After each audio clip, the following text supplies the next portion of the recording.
வணக்கம். மண்ணில் உள்ள ஹூமஸ் என்று சொல்லக்கூடிய மக்கிலிருந்து தயார் பண்ணும் ஹூமிக் அமிலம் பற்றியும், ஃபெல்விக் அமிலம் பற்றியும், அது தயார் பண்ணும் முறையை பற்றி, அந்த ஹூமிக் அமிலம் எந்த இடத்துலருந்து கிடைக்கிறது அப்படின்னு அந்த தகவலும், அதனுடைய பயன்பாடுகள் பற்றியும், அதனுடைய சத்துக்கள் பற்றி எல்லாமே, அதுபோக எந்த செடிக்கு எந்த நேரத்தில் எந்த இடத்துல பயன்படுத்தலாம் அப்படின்னு, பயிர் வகைகளை பயன்படுத்தலாம் அப்படின்னு முழு தகவல் வந்து பார்க்க போகிறோம். மற்றும் 4 வகையான ஹூமிக் அமிலம் வந்து தயார் பண்ணுறாங்க. 4 வகையான இடத்துல இருந்து தயார் செய்யுது. அதில் பொதுவாக சொல்கிற ஒரே ஒரு விஷயம் வந்து என்னென்னா, நிலக்கரி சுரங்கத்திலேருந்து கிடைக்கிற ஹூமிக் அமிலம் அப்படின்னு சொல்கிறாங்க.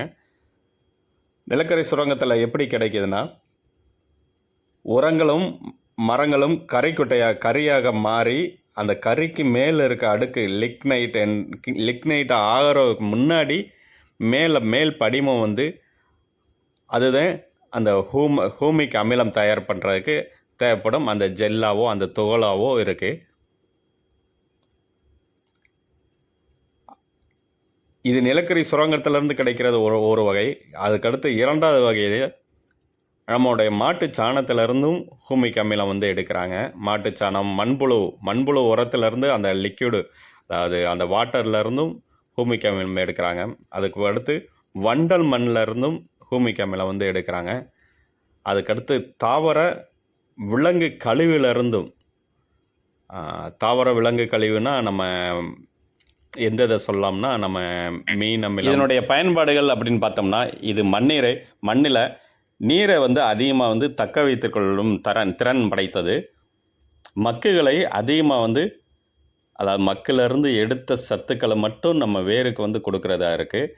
இதில் இன்னொரு முக்கியமான காரணம் என்னென்னா, இது மண்ணுக்கு மிகவும், அதாவது பொலவொழுப்புத்தன்மை, அதாவது இறுக்கமாகாமல் பொலவொழுப்புத்தன்மையை உருவாகிறதுக்கு வேருக்கு, அதாவது பொலவொழுப்புத்தன்மை உருவாச்சுன்னா என்ன ஆகும், வேர் வளர்ச்சி வந்து அதிகமாக இருக்கும். வேர் வளர்ச்சி நல்லா இருந்ததுன்னா செடிகளோட வளர்ச்சி நல்லா அதிகமாக இருக்கும். அதனால் மண் இறுக்கம் அடையாமல் இருக்கிறதுக்கு இது வந்து மிக மிக உறுதுணையாக இருக்குது. இது தாவர கழிவிலிருந்து நம்ம எடுக்கிற மக்கு வந்து அதில் வந்து நமட்டோடு வந்து, அதாவது நமட்டோடு மற்றும் ஃபங்கஸ் வந்து கொஞ்சம் இருக்கும். அந்த ஃபங்கஸ் எல்லாமே நீக்கி, முக்கியமானது அதாவது அந்த நமட்டோடு ஃபங்கஸ் இதெல்லாம் நீக்கின பிறகு அதிலிருந்து அதை லேபில் கொடுத்து அதெல்லாம் ப்ராசஸ் பண்ண பிறகு கிடைக்கிறத இந்த ஹூமிக் அமிலமாக இருக்குது. இந்த ஹூமிக் அமிலம் வந்து வேர் வளர்ச்சிக்கு தான் ரொம்ப ரொம்ப மிகவும் உறுதுணையாக இருக்குது. அதாவது மக்கு நம்ம எந்த இடத்துல எல்லாம் நம்ம யூஸ் பண்ணுறோமோ அதனுடைய பர்பஸே இது. இது எந்த இடத்துலலாம் அதிகமாக வந்து பயன்படுத்திட்டு இருக்காங்க அப்படின்னு நம்ம பார்த்தோம்னா, களை எடுக்க முடியாத இடத்துல, அதற்கடுத்து மல்ச்சிங் சீட்டு பயன்படுத்துகிற இடத்துல, முக்கியமாக வந்து மல்ச்சிங் சீட்டு பயன்படுத்துகிற இடத்துல, வேர் வளர்ச்சி அதிகமாக வர்ற மாதிரி இருக்கிற இடத்துலலாம் இது வந்து பயன்படுத்துகிறாங்க. மாடி தோட்டத்துலேயும் அதிகமாக வந்து பயன்படுத்தியிருக்காங்க. மாடி தோட்டத்துலேயும் நம்ம களையெல்லாம் எடுக்கலாம். பட் இருந்தாலும் மண்ணில் இறுக்குத்தன்மை வந்து அதிகமாக வேகமாக உருவாகும். அந்த இறுக்குத்தன்மையை வந்து மண்ணை பொலவொழுப்புத்தன்மையை ஆக்குறதுக்காக, அதாவது லூஸ் ஆக்கி வேர் வளர்ச்சி அதிகமாகிறதுக்காக இதனுடைய அது மாதிரி மண்ணில் இருக்க அந்த சத்துக்கள் மட்டும் இல்லை,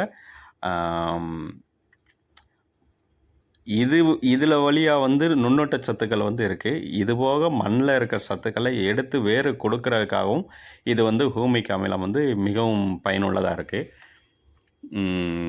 அதிகமாக பயன்படுத்துகிற இடம் வந்து களை எடுக்க முடியாத இடத்துல தான் அதிகமாக வந்து பயன்படுத்தியிருக்காங்க. நம்ம களை எடுக்கிறது பொதுவாக வந்து களை எடுக்கிறது வந்து களை எடுத்தோம்னா வேருக்கு வந்து காற்றோட்டம் போகும். காற்றோட்டம் போகும்போது வேர் வளர்ச்சி வந்து அதிகமாகும். அதை வந்து இது அதிகமாக அதிகமாகவே செய்கிறது இந்த ஹூமிக் அமிலம் வந்து. இதற்கடுத்து இது விலை வந்து சற்று அதிகம்தான். இதில் உள்ள சத்துக்கள் என்ன இருக்குது அப்படின்னு நம்ம பார்த்தோம்னா, அதிகமாக வந்து நுண்ணூட்ட சத்துக்கள் தான் மிக அதிகமாக வந்து இருக்குது. நுண்ணூட்ட சத்துக்கள், அதாவது இதில் வந்து குருணை வடிவத்திலையும், பவுடர் வடிவத்திலையும், லிக்விட் வடிவத்திலையும் இந்த 3 வகையான வந்து கிடைக்கிறது.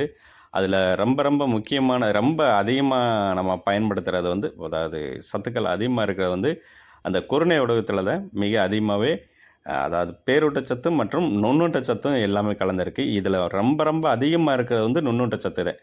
மற்ற எல்லாத்துலேயுமே காமனாக இருக்கிறது வந்து நுண்ணூட்டச்சத்து தான் மிக அதிகமாக இருக்குது. அதுலேயும் கால்சியம், மேக்னீசியம், பொட்டாஸ் பொட்டாஸ் வந்து பேரூட்டச்சத்தில் வரும். இது வந்து கொஞ்சம் அதிகமாகவே இதில் வந்து இருக்குது.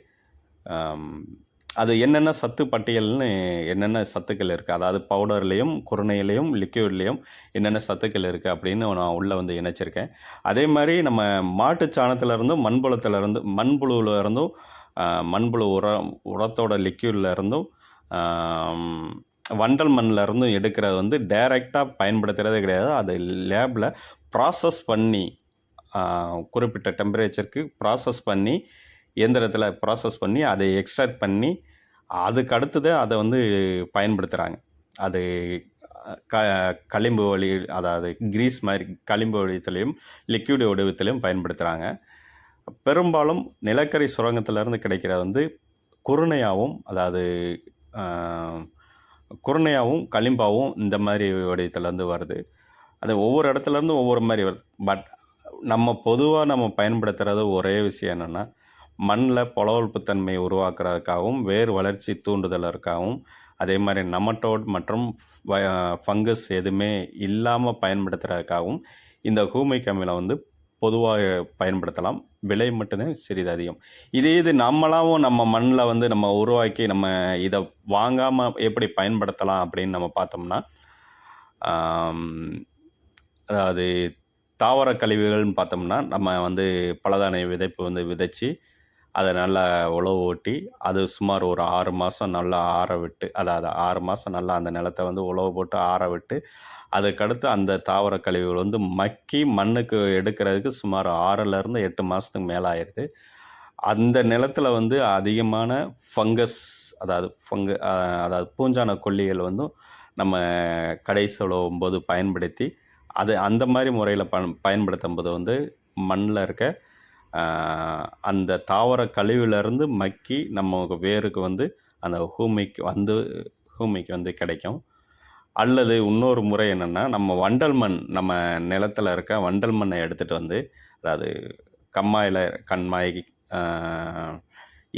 ஏரியிலேருந்து எடுத்தப்போனா வண்டல்ல இருந்து எடுத்துகிட்டு வந்து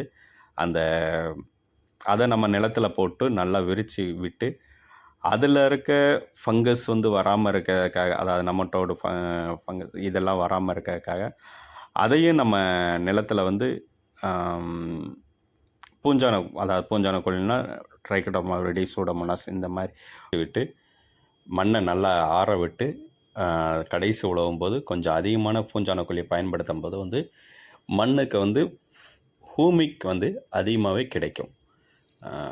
அதாவது நுண்ணூட்டச்சத்து பேரூட்டச்சத்தும் கிடைக்கும், அதுபோக மக்கும் அதிகமாக வந்து கிடைக்கும்.